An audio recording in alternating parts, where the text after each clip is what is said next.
Hello, welcome to another edition of the Pace Report. I'm Brian, Pace reporting live here at the Blue Note here in New York City. For well over 25 years, vocalist Cassandra Wilson has been able to uniquely put her own imprint on how she interprets rock, soul, blues, spirituals, and great folk music.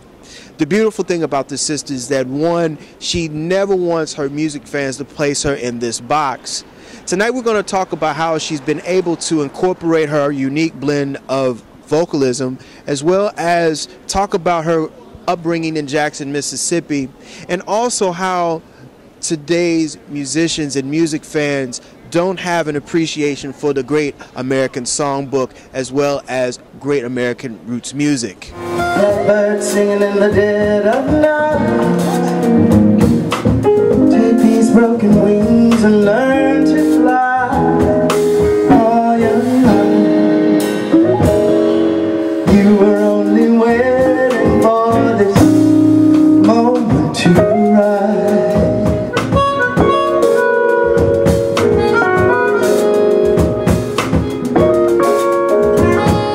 Blackbird singing in the dead of night.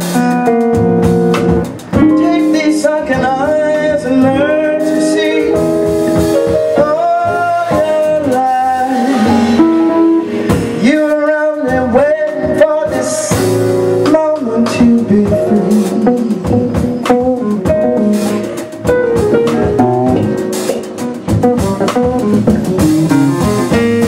Oh, blackbird, fly. Blackbird, fly to the dark and lonely night.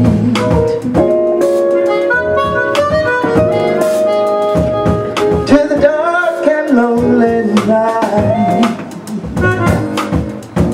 First of all, I want to ask your comments about this thing that Nicholas Payton is doing as far as his comments about BAM, because I believe what he is saying validates what you've been doing your whole entire career. They've been trying to put you as this jazz vocalist, and you're just a musician. You're a vocalist.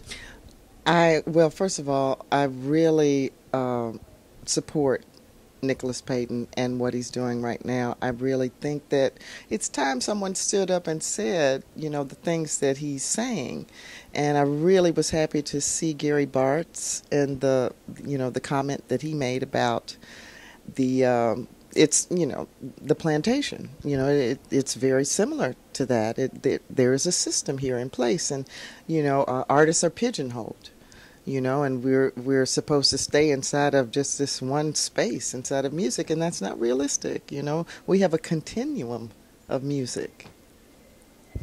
I think what's interesting about your career is that you are still evolving as a vocalist, because there's still ground that you're covering as far as vocal as well as the material that you're singing. Yes. The one thing that I've learned is that change is constant. You have to always change. And it's always been a part of me. People have asked me to say, just sit still for a minute and do these standards.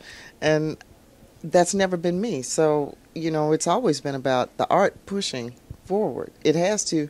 If it doesn't, it will die. I understand that being from Mississippi, and I spent a lot of time in Mississippi, that you understand the whole folklore of black music as far as the blues and spiritual. Explain how that has crept into your musical vernacular. Well, it's not only the obvious things, as you said, that in Mississippi we're exposed to gospel music, funk music, rock and roll music, but let's be honest, country music is also something that we can say grows out of that tradition, and certainly rock and roll does. We know that for a fact.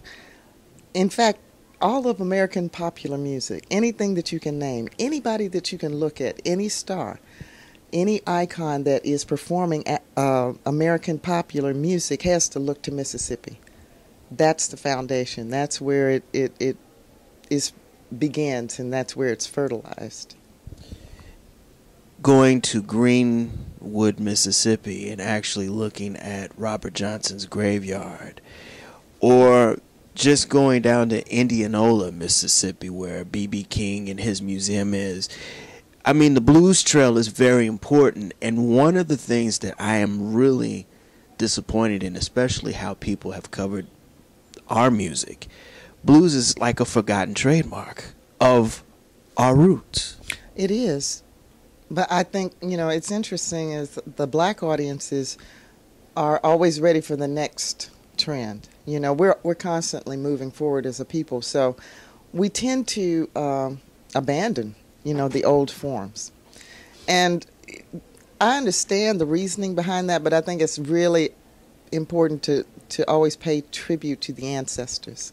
Even if you're going to do something that stems from that tradition, you really have to take the time, to go to places like that and to remember in your thoughts and in the music that you perform the debt that you owe to your ancestors. And there's a political connection to a lot of the civil rights movement stems from our roots music. And one thing that you have done throughout your career is, when I listen to you and I have seen you perform over the years, you carry so much of Nina, you carry so much of Odetta, you carry so much of Harry Belafonte, with the fact that our roots are in the song. Yeah, well, that's a part of the Mississippi legacy, I believe, as well. The spirituals, a lot of the spirituals are really code. That's the music that they used for liberation.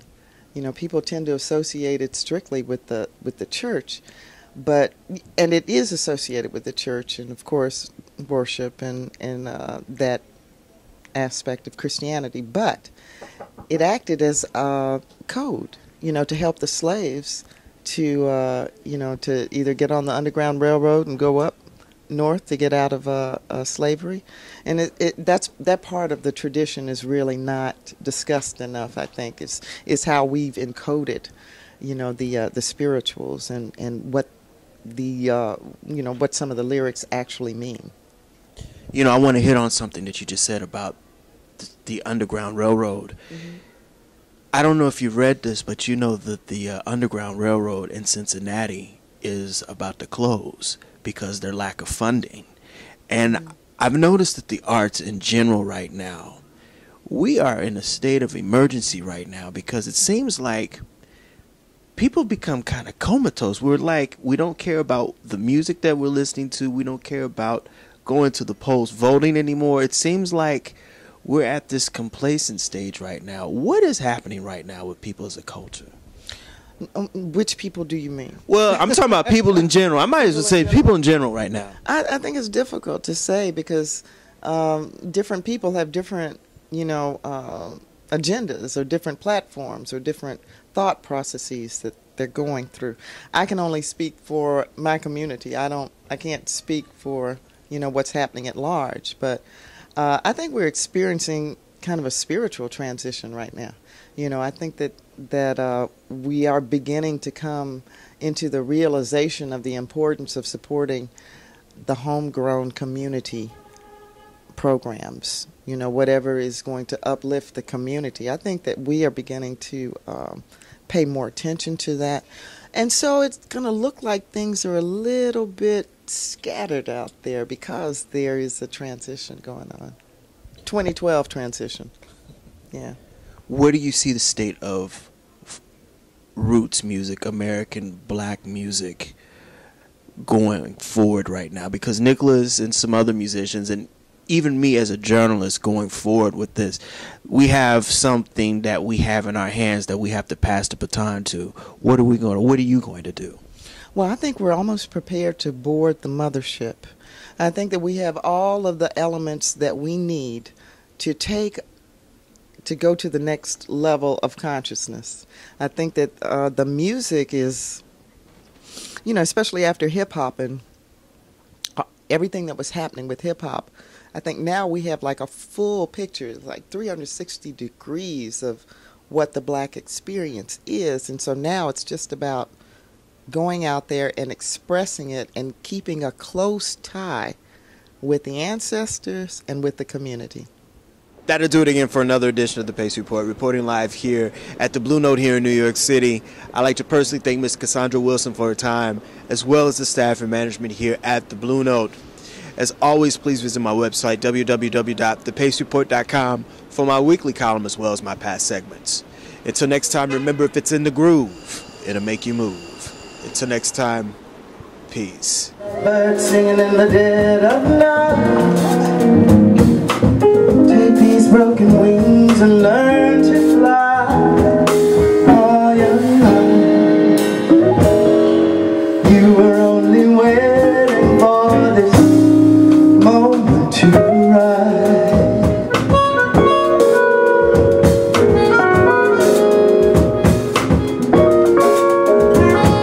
Blackbird singing in the dead.